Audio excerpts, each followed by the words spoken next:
రాష్ట్ర ప్రభుత్వం 10 గంటలు పెంచుతూ చేసిన నిర్ణయాన్ని వెనక్కి తీసుకోవాలని ధర్నా నిర్వహించారు.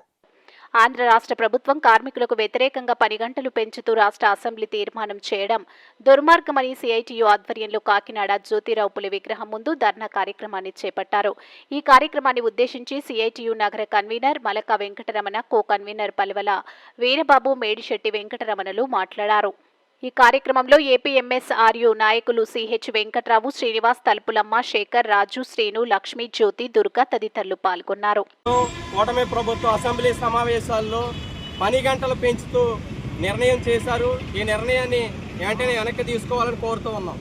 ఎందుకనంటే కనీస వేతనాల కోసం 10 గంటల కోసం 140 ఏళ్ల క్రితమే కార్మిక వర్గం పెద్ద ఎత్తున పోరాటం చేస్తే 8 గంటల పని విధానం వచ్చింది.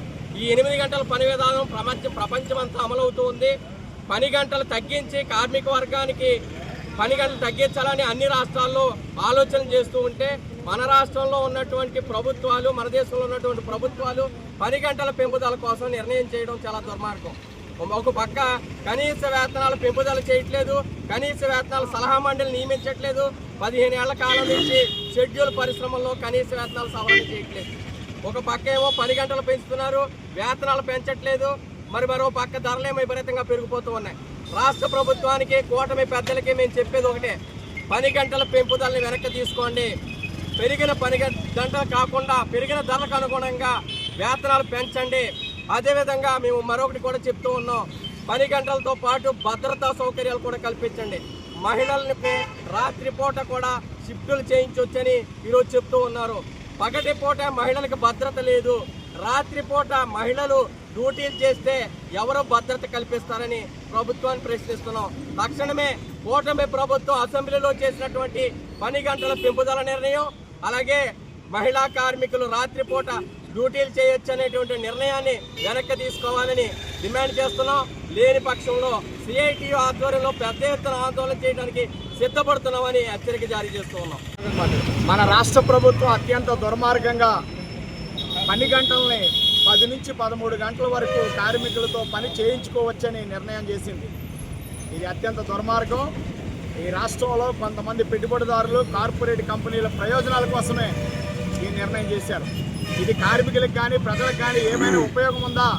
ధైర్యం ఉంటే ముఖ్యమంత్రి గారిని, ఈ జిల్లా నుంచి ప్రాతినిధ్యం వహిస్తున్న ఉప ముఖ్యమంత్రి గారిని ప్రజలకు సమాధానం చెప్పాలని సిఐటిగా మేము కోరుతున్నాం. ఈ ప్రభుత్వం అధికారంలోకి వచ్చే ముందు ఇచ్చిన హామీల్లో అత్యంత కీలకమైన హామీ 20 లక్షల మందికి ఉపాధి కల్పిస్తాం యువతకని చెప్పారు. ఉన్న ఉద్యోగాలు ఊడిపోయే పద్ధతిని అవలంబిస్తున్నారు. ఉద్యోగం వచ్చే వరకు నెలకి 3,000 రూపాయలు నిరుద్యోగ వృత్తి కల్పిస్తామని లోకేష్ గారి ద్వారా పెద్ద ఎత్తున ప్రకటనలు కూడా చేయించారు. ఈ రాష్ట్రంలో నిరుద్యోగ సమస్య చాలా తీవ్రంగా ఉన్నది. పనులు దొరక్క అనేక మంది పనుల కోసం వలసలు వెళ్తూ ఉన్నారు. ఎక్కడైనా పని దొరికినా కనీస వేతనం లభించక నానా అగచాట్లు పడుతున్నారు. ఈ సమయంలో మారిన కాలమాన పరిస్థితులను గమనించి టెక్నాలజీ వచ్చింది, యంత్రాల్లో వేగవంతం వచ్చింది. ఈ టైంలో 3 షిఫ్టుల్ని 4 షిఫ్టులు చేయవచ్చు. దానివల్ల ఒక షిఫ్ట్ కార్మికులకి అదనంగా పని దొరుకుతుంది. మానవ సాంఘిక జీవనానికి కార్మికులకి అవకాశం కుదురుతుంది. మానవ సాంఘిక జీవనాన్ని దెబ్బకొడుతూ కార్మికులని పనుల నుంచి తొలగిస్తూ కొత్తగా పట్టాలు చేతపట్టుకున్న వారికి ఉపాధి లభించకుండా చేసే పద్ధతి ఈ 13 గంటల పని విధానం. తక్షణమే రాష్ట్ర ప్రభుత్వం చేసిన తీర్మానం రద్దు చేయాలని డిమాండ్ చేస్తూ ఉద్యమం సాగుతుంది. కార్మికులు చేస్తున్న ఉద్యమానికి ప్రజలంతా అండగా నిలబడాలని సిఐటిగా విజ్ఞప్తి చేస్తున్నారు.